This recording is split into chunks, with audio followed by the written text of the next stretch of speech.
Seja bem-vindo, seja muito bem-vinda neste bate-papo com o Eduardo Filho. E é uma alegria estarmos aqui no nosso canal, sempre dialogando com você, trazendo convidados especiais e temas que com certeza vão te ajudar no seu desenvolvimento, na sua vida, na sua história, na sua caminhada, com a sua família, com a sua comunidade, com seus amigos.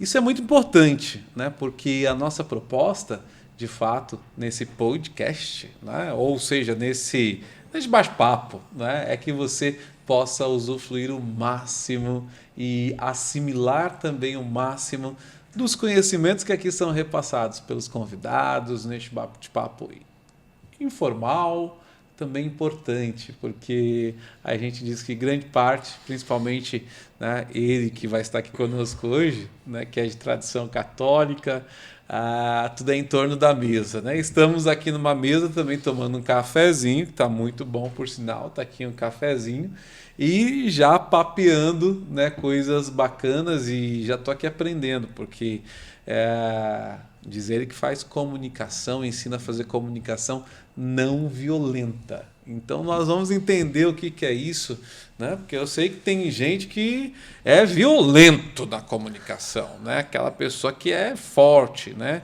Aliás, esses dias eu estava numa barraca aqui em Curitiba, onde nós estamos, tem uma feirinha e tem um rapaz lá que chamava os números, né?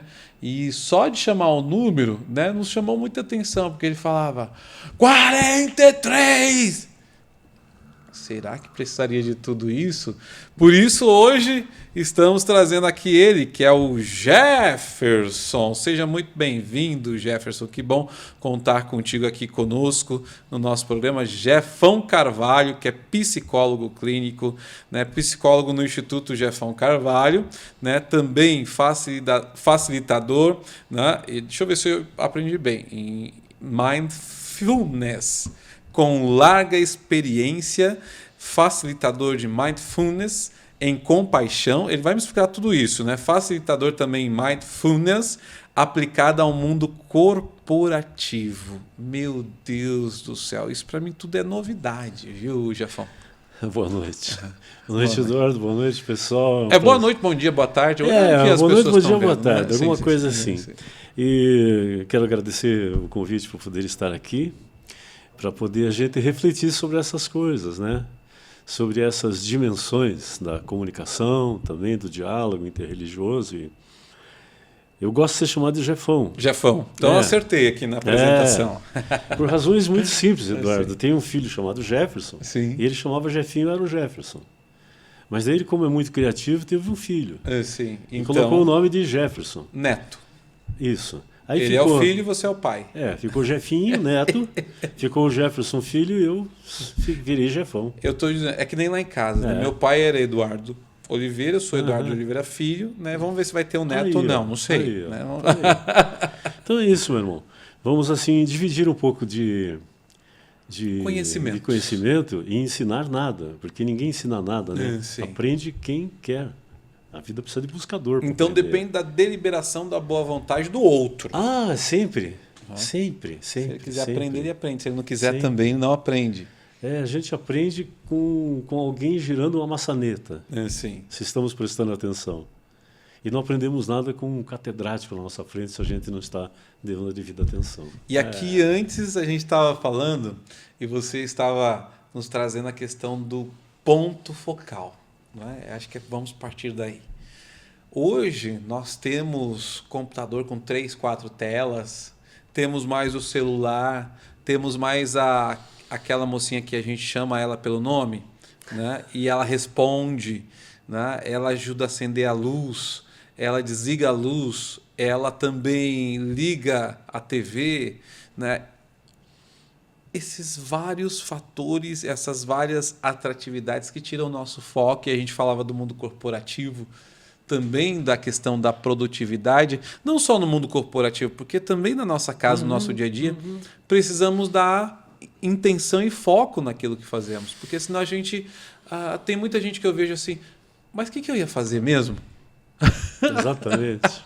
Já perde ali o que ia fazer. Exatamente. Né? E volta. Não é porque tem esquecimento, mas porque como tem várias né, atratividades, acaba perdendo o foco. O que é isso? E a partir disso também, nos explica o que é essa comunicação não violenta. Tá ok.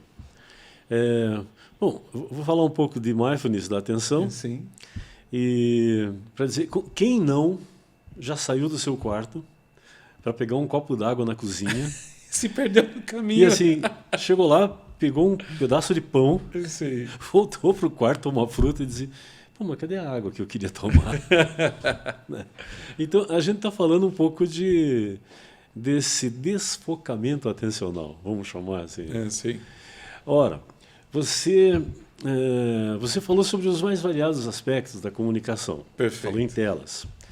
A gente precisa tomar cuidado, e eu quando falo, eu tenho cabelo branco, eu tenho 70 anos, eu tenho que tomar cuidado quando falo disso, porque eu vou dizer assim, o cara não gosta de tecnologia. Não se trata disso. Pelo contrário, né? A tecnologia é ótima, a tecnologia nos facilita a vida, nos encurta caminhos, enfim, faz trabalhos que nós não precisamos fazer mais. E até na feirinha, esse final de semana, a menina falou, olha um telefone daquele de rodar. Que né? legal. Hoje a gente já não tem, hoje digita tudo, hoje nem decoramos mais telefones, né? Eu não sei você, mas se eu precisar ligar para algum amigo, eu não sei nem o meu. Né? Então, veja, eu não ligo para mim. A tecnologia nos ajudou isso imensamente. Abriu mais espaço para outras coisas, o nosso Winchester humano. E isso é ótimo. A questão é, quem está a serviço de quem? Então, se a tecnologia está a nosso serviço, ótimo. Né? É para isso que ela foi concebida mesmo. Sim. Mas quando a gente se torna escravo da tecnologia, então aí estamos trocando de cabeça pensante. Sim. Né? E aí você chegou num ponto bem interessante, né? Porque se nós nos deixarmos dominar pelo processo também, pela tecnologia, na verdade nós passamos a ser escravizados. Exatamente. E aí precisamos entrar em algumas considerações. Nós sabemos que o celular, as telas do computador, etc., eles são estudados no viés da neurociência para ver quais tons, quais luzes, quais toques nos chamam mais a atenção do nosso cérebro. Né? Então, isso é cientificamente construído para que você foque aqui, que você jogue a tua atenção aqui, mas não só aqui, como ali, e aí a tua atenção fica pululando de lugar. Bom, nós temos que saber lidar com isso. Justo. Saber lidar com isso. Para isso, então, é que eu considero uma ciência maravilhosa, o mindfulness, porque é um treinamento atencional. Sim. Explica mais para a gente. Vamos lá. Vamos considerar... Agora há pouco a gente tinha uma criança aqui mamando. Sim. Estava grudada na mamadeira. Ela estava pensando em mais alguma outra coisa? Acredito que não. Estava focado na sua alimentação. Focado na sua alimentação. Então, vamos dizer de princípio que a atenção é um dom natural da pessoa. Sim. É uma possibilidade natural. E conforme nós vamos crescendo, nós vamos perdendo a capacidade de focar naquilo que nós estamos fazendo. Né? Ora, esse desfocamento faz com que se destreine de estar presente no lugar onde nós estamos. O meu amigo, ele dizia assim, gente, a felicidade está onde nós a pomos, mas normalmente nós não estamos onde a colocamos. Que é bíblico também, né? Que é bíblico onde também. está o teu coração, está o teu tesouro. Exatamente. Né? Bom, então a questão atencional é super importante porque nós vivemos dois males muito importantes, são os males do nosso século. Aqui, olhando para trás, a gente tem a questão, por exemplo, dos processos depressivos, que é uma das patologias mais importantes no mundo, e a ansiedade. O Brasil é um dos países mais ansiosos do mundo, então vamos dizer que a ansiedade é uma projeção para frente. Você está preocupado com uma coisa que não aconteceu ainda. Sim. Né? E o processo depressivo é um olhar para trás. Veja que até agora nós não falamos no presente. Isso, né? Você tem o passado, né? Lógico que muitas vezes, né, também nos dá referência. Sim, referência para o nosso futuro, claro. Daquilo que a gente geralmente fala assim, não quero passar mais isso, né? E a gente olha o futuro, mas você esquece às vezes do presente, né? E é que é onde acontecem as coisas. Então só há um lugar onde há a possibilidade da gente ser feliz. É estar no momento presente. É aqui, hoje, o momento. Agora. Sim. Como diria na sua tradição, o Kairos, o momento oportuno. Exatamente. Kairos. Sim. Mas é isso mesmo. Não... É que ele foi para a Índia recentemente, a gente estava conversando aqui também das histórias, né? Daqui a pouco nós vamos chegar nesse ponto, né? E aí quero ver como é que foi o seu ponto focal lá também. Joia. A Índia me chama muita atenção, mas eu comecei a pensar na Índia por causa de mindfulness. Sim. Né? Porque, apesar dela ser sistematizada no Ocidente, ela é sistematizada por um médico chamado John Kabat-Zinn, americano, que foi beber no Oriente da sabedoria budista. Então, vamos dizer que a atenção plena dentro da filosofia budista, né? Dentro da filosofia, ela é a 7ª verdade nobre. O budismo tem as quatro verdades nobres e depois os 8 caminhos, né? Então é o 7º caminho. Que é um ponto para transcender. Isso. Estar presente é o ponto para transcendência. Senão, não. Né? Você vai numa celebração, você vai numa loja, se você não está ligado naquilo que você está fazendo... Bom... Então, a dimensão atencional é isso, treinamento atencional é isso. O que a gente objetiva com esse treinamento? Exercícios psicoafetivos, né, e meditativos que treinam o cérebro para ser mais compassivo, para termos mais espaço de diálogo, mais espaço de espera para poder decidir. Dá um exemplo de treinamento para a gente aqui. Então, tem que treinar aqui agora, né, nessa informação que você está nos passando. Vou trazer um outro dado, então. Você certamente já deve ter encontrado pessoas bem reativas. Tipo, bateu, valeu, falou, está pronto, responde na hora, etc. e tal. O treinamento em mindfulness faz com que a gente amplie a resposta entre o estímulo e o ato.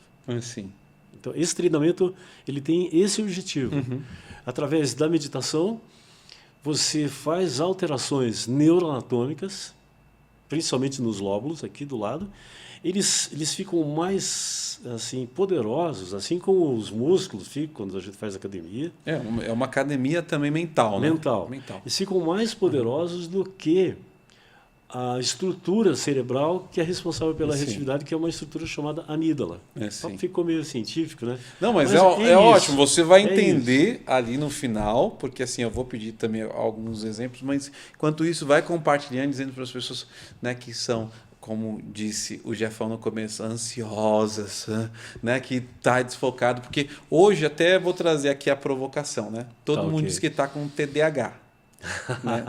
Todo mundo está com TDAH, né? Então assim, tá uma febre, não sei se é a febre do momento, né? Porque assim, ele não consegue focar em nada, né? E aí eu já deixo a pergunta aqui para você, né? É isso mesmo ou eu preciso fazer esse treinamento, né, para eu também chegar nesse grau de maturidade do foco, né? E que a partir dali também aumente a minha produção, porque isso eu vejo que é um malefício, né? Porque tudo faço e nada faço. E não tenho esse foco que você, né, nos traz a atenção aqui, né, no sentido de exercitar. Exercitar. Eu já sofri com isso. Uma vez eu me lembro de estar fazendo um TCC, uma coisa assim, né? Mas eu abria meu computador, eu tinha que ler um portal, eu tinha que ver os e-mails, eu gastava meia hora, eu tinha 1 hora para trabalhar, eu gastava meia hora com isso. Isso é falta de foco. Né? Você falou em TDAH. O que eu acho, não vamos assim descaracterizar a patologia, não é existe, isso. Existe, né? Exatamente. Assim como a depressão, assim como a esquizofrenia. Isso, né? A depressão, por exemplo, 10% dos casos são patológicos. Os outros 90% eles são vivenciais, são a partir de circunstâncias. Uma boa terapia resolve. Mas como a gente quer resolução rápida, remédio. Ou por medicamento. Medicamento.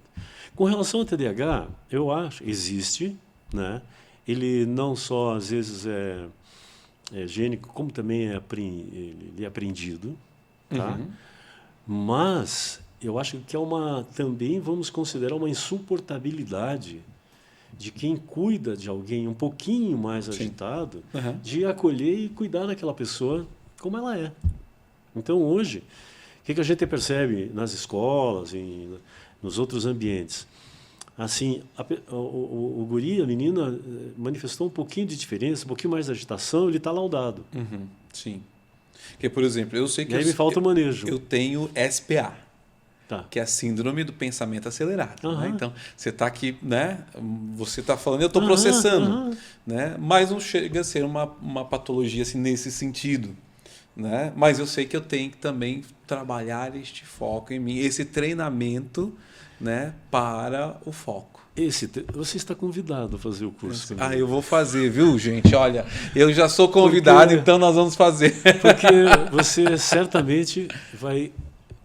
Mindfulness, eu vou trazer uma metáfora aqui. Você certamente já foi à praia, já viu onda, gosta de surfar, essas coisas assim. Então, mindfulness não para as ondas do mar. Sim. Quer dizer, o mundo continua agitado, mas nos ensina a surfar. Esse é o treinamento. Como é que eu escolho a atitude a tomar neste mar que está agitado?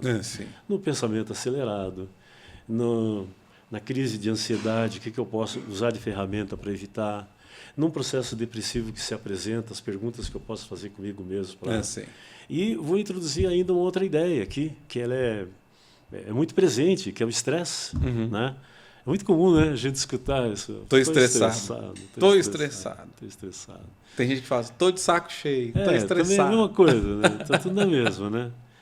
Ora, o estresse ele é um termo emprestado da física, se não me engano. Né?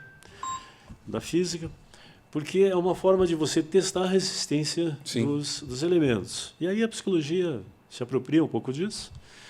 Quer dizer assim, quando você está um pouco fora da pressão, quer dizer, um pouco fora do teu índice de suportabilidade, vamos falar em resiliência, né? Esta quebra é que se chama estar estressado. Você está acima do seu limite. Eu gosto de usar a metáfora no automóvel. E isso tem indicadores.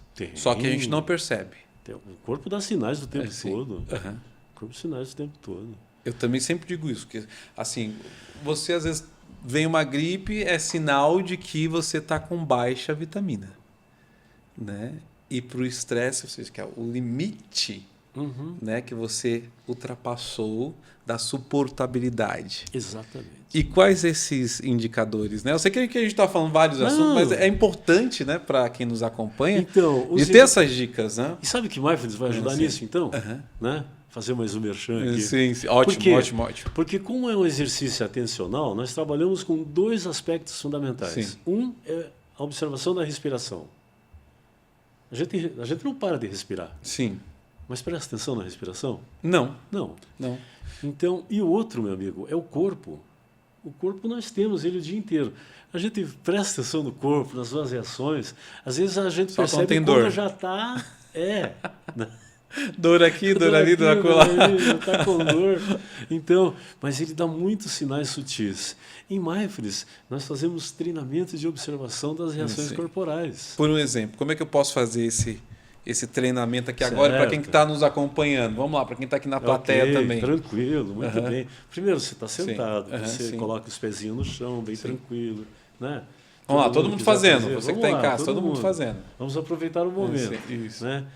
Aí você fecha os olhos, né? Você respira 1, 2, 3 vezes. E aí leva a tua atenção às sensações do corpo. Veja como se você está respirando. O que enche primeiro? Se é o abdômen, se é o tórax, se os pulmões lá atrás. Perceba essas sensações, perceba as pernas. Se você tem uma coceira, se tem algo, enfim, vai percebendo aquilo que está acontecendo no seu corpo. Se você parar em silêncio, ele fala com você.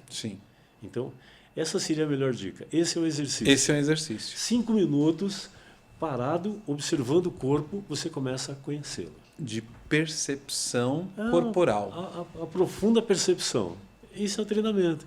E o melhor de tudo, Eduardo, é que você não precisa chamar um fisioterapeuta, não precisa chamar um preparador físico, não precisa chamar ninguém. Você precisa chamar você mesmo. Ter tempo para você mesmo. Ter tempo para você. Sim. Olhe para... eu vou fazer isso agora, 5 minutos. Legal. Eu já fiz aqui, já deu uma... né? Aquilo que a gente chama de calmaria. E, acredite. Você sabe que existe uma incongruência, né? Na palavra do Evangelho. Na nossa interpretação. Sim. Qual seria? Amar ao próximo como a si mesmo. Então, nós, como bons ocidentais, a gente ama o próximo, faz muito pelo próximo. Não a si mesmo. Mas essa parte do a si mesmo... Está distante ainda. Isso é pecado. Né? Isso é muito narcísico. Sim. E não, rapaz, você só dá o que tem. Acho que eu já ouvi isso no Evangelho também. Né? Você só dá o que você tem. E se você não tem o cuidado, o autocuidado, como é que você vai cuidar de alguém? Exatamente. Aí você tem o estresse por cuidado. O princípio de tudo, primeiro, é valorizar o dom da vida. Claro. O dom da vida, o dom de viver, né? E o primato da graça, essas dimensões todas. E eu ia só complementar e perguntar também para você, Jefão, né? E como é que você coloca tudo isso no balaio, essa tua experiência também com as atividades do diálogo interreligioso, mais a dimensão profissional, porque, né, você é um profissional, né, estudado, preparado para isso, que fala justamente dessa dimensão no corporativo, na comunidade, na educação. Né? E aqui nós começamos fazendo essa provocação, né, é verdade. Da comunicação não violenta. E hoje é o que mais nós temos, que a gente fala, está estressado, não fala com ele hoje não. E os ruídos da comunicação, né? Então vamos entrar um pouquinho nisso. Entre o comunicado e o comunicador tem uma coisa no meio chamada mensagem. Então, às vezes a gente pode compreender a coisa assim mesmo. Puxa, eu entendi que você estava falando outra coisa. Muitas das discussões entre as pessoas, conflitos, desavenças, vêm de um descompasso entre a mensagem que é dita e como a pessoa compreende a mensagem. O emissor, o receptor e aqui no meio o ruído. Isso. Então, esses ruídos que são provocados por conteúdos internos, aqueles que fazem com que eu interprete. Né? Um tom de voz, uma forma, uma palavra, eles que fazem com que eu interprete. A comunicação violenta, então, ela vem no sentido de tentar desobstruir esses canais de comunicação. Como é que ela surge? Isso que eu ia perguntar. Então tá. Cara, nessa viagem que eu fiz agora para a Índia, eu fiz uma descoberta maravilhosa. Porque nós sabemos que a comunicação não violenta, ela começa com Gandhi, né? Eu estive lá no mausoléu dele, um lugar excepcional. Começa com Gandhi, ele é sistematizado por um psicólogo americano chamado Marshall Rosenberg, e ele é o grande introdutor dessa ideia, desenvolve técnicas, constrói uma abordagem. O Marshall é gênio. Mas onde é que está o início? Então, o início está numa religião chamada Jainismo. Jainismo, né? Se eu não falei errado. Que tem 1% da população indiana. Mas 1% na Índia é bastante. É lá que tem... dados populacionais da Índia Não, é 1,5 bilhão, né? Mas tem um princípio lá chamado Ahimsa, que é um princípio da religião. E Ahimsa, você sabe, você é um doutor, você sabe que o A, no latim, no grego, não sei, é negação, né? E Hinsa é a raiva. Então, a Hinsa é a negação da raiva. Então, esse é um termo muito importante de você trabalhar a essência da raiva, as causas da raiva, para que ela não possa obstruir tanto a sua comunicação. Esse é um dos trabalhos que a gente faz na comunicação não violenta. A outra, que também é um termo que vem do jainismo, que em hindu se diz satyagrava, eu não sei se a pronúncia está correta, mas a satyagrava ela fala de um amor pela verdade. Aí o cara pergunta, qual verdade? Qual a sua verdade? A verdade interna. Não é só a minha crença, as coisas das quais eu acredito. É um olhar para dentro de si para reconhecer quais são as minhas verdades internas, não as minhas crenças. E a partir desse amor pela verdade, eu posso me relacionar com você. Uhum, sim. Posso me relacionar com você, porque a verdade, dentro da ideia juntando com a Ahimsa, que é a não violência, ela é amorosa. Uhum, e a verdade amorosa não machuca. Que chega na compaixão? É isso lá? Chega na compaixão. Né? Chega na compaixão. Nós vamos diferenciar uma coisa aqui, então. Assim. Empatia e compaixão. Já temos treinamento em mindfulness, compaixão. Empatia, você se coloca no lugar do outro. Ok, isso é maravilhoso. Né? Compaixão é você olha para o sofrimento do outro e quer que ele acabe. Se você pegar, vamos socorrer de novo do Evangelho, se você pegar a parábola do samaritano, assim. Ele olhou, se compadeceu e quis que acabasse. Isso é compaixão. É compaixão. Né? Então, em Mindfulness, a gente trabalha muito essa dimensão compassiva também, de olhar para o sofrimento do outro e dizer assim, não só dizer tadinho, bater nas costas, dizer, fazer algo para que acabe. Sim. O que Quer eu dizer, preciso fazer? hands-on, mão na massa, né? Vamos fazer. Mãos na massa. Gente, tá maravilhosa essa nossa conversa. O tempo passa muito rápido, Jefão. Né? Passa sim. Já estamos quase encerrando aqui. Tudo bem. E ainda queria fazer mais exercícios. Não, mas eu gostei dessa parte dos exercícios. A gente grava uns e fica só de exercícios. Só, claro. Então tá bom. Claro, você, o comprometimento aqui do Jefão. Combinado. Tá combinado de fazermos só aqui? Exercícios. Você está aqui, você está em várias câmeras aqui, não tem problema. Mas, Jefão, olha, falando de todo esse processo que nós trouxemos, né? A espiritualidade, o bem-estar, você se olhar, se enxergar, dar esse tempo para fazer esses exercícios. Né?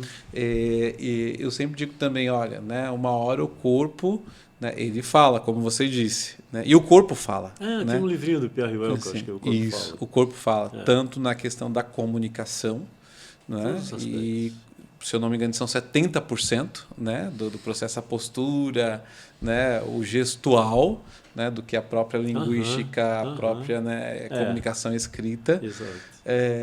E também, né, da educação, né, à vida cotidiana. Né? Então, eu queria que você desse agora, né, não a receita de bolo, mas as principais orientações para quem está nos acompanhando, né, para fazer, né, toda esse mind. Qualquer místico vai nos dizer que a vida prima pelo equilíbrio.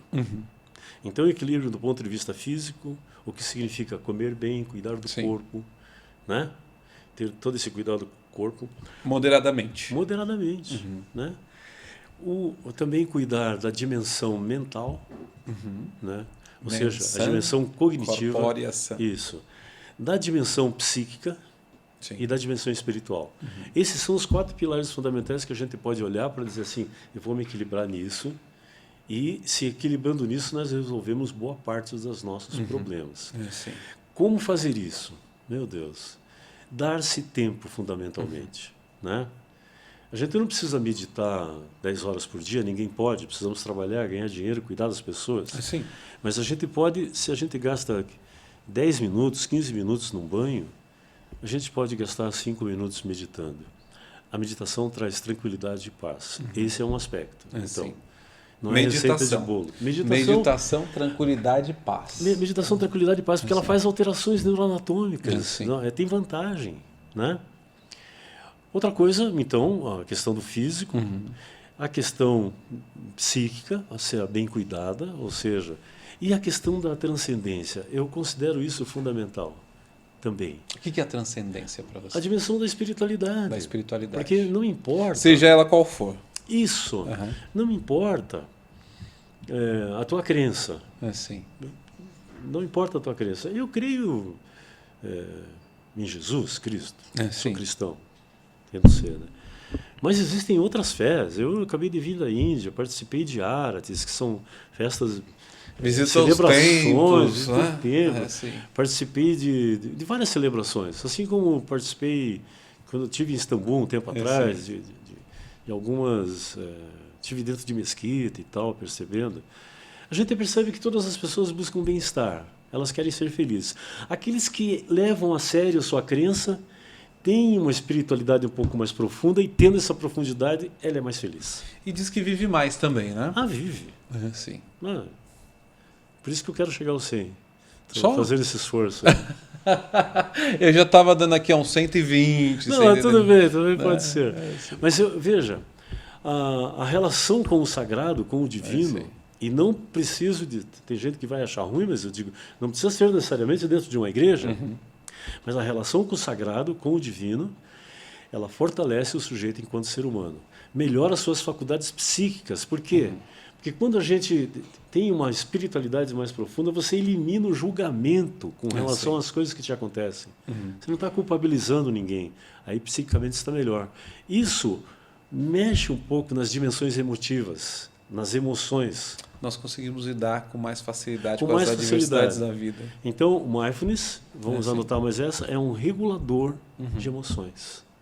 Porque a gente olha, com o mesmo exercício, olha, percebe, né? Diz assim, peraí, eu não sou a emoção. A emoção me habita, mas eu não sou a emoção. Exato. Por quê? Porque eu estou sentindo... Você já sentiu raiva alguma vez na vida? Já. Está sentindo natural. Agora? Não, agora não. Foi embora, né? Foi embora, então, a gente não é emoção. Sim. Então, aprender a como regular a emoção, nossa, é saúde. Mesmo assim como a gente não é o pensamento. Nós não somos os pensamentos. Você não é o seu pensamento. Você é um ser que pensa. Justo. Né? Mas como...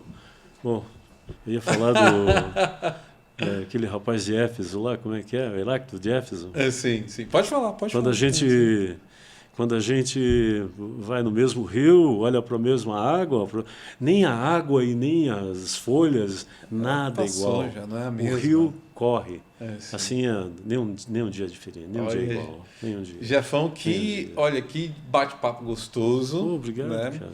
Eu vou provocar depois toda a nossa equipe, né, para a gente fazer um treinamento híbrido, né, presencial e também transmitido, só para que a gente possa ter essa suavidade, até na sua fala, né? A gente sente aqui, essa paz gostosa, e tenho certeza que, né, muitas pessoas que estão nos acompanhando agora também estão percebendo e essa importância de treinar. Né? E deixar ser treinado. Porque a gente começou falando da deliberação da boa vontade, né?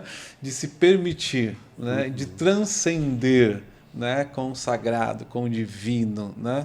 E o divino que é humano, né? Tem uma fala aí nesse sentido também, né? O divino que é Quanto humano. mais divino, mais humano. Até tem alguns teólogos mais arrojados que dizem que Jesus era tão humano que se tornou sagrado divino. Se tornou sagrado divino. Jefão, muito obrigado, viu? Eu que agradeço, volte sempre, né? Seja sempre muito bem-vindo. Foi uma conversa maravilhosa. Você, compartilha. Se eu quiser te encontrar para fazer um treinamento na minha empresa, no meu, né, na minha comunidade, eu acho que muitos lugares estão precisando, viu? Muitas empresas, muitas comunidades, igrejas, né? Estão precisando. Eu, inclusive. Então a gente aproveita para permanente, se treinar, né? Para se treinar, né? Mas eu tenho tenho dois Instagrams, né? Jefão.Carvalho. E também Instituto Jefão Carvalho. Sim, coloca aí no GC pra gente. Jefão.Carvalho e Jefão... Instituto Jefão Carvalho. Instituto Jefão Carvalho. Né? Eu tenho também um sitezinho no YouTube. Sim. Deve ter lá umas 30 meditações. No YouTube. No YouTube. Vídeos gravados. Meditações gravadas que podem ser acessadas gratuitamente. Olha lá, entra lá, Jefão Carvalho também. Acabou de chegar minha grande parceira de trabalho. Sim. Mas e tem também a página do Facebook com também. Perfeito. Fechado. Falou? Gente, valeu. Até a próxima. Fica ligadão aí que vem coisa boa para vocês. Tchau, tchau. Grande abraço. Obrigado.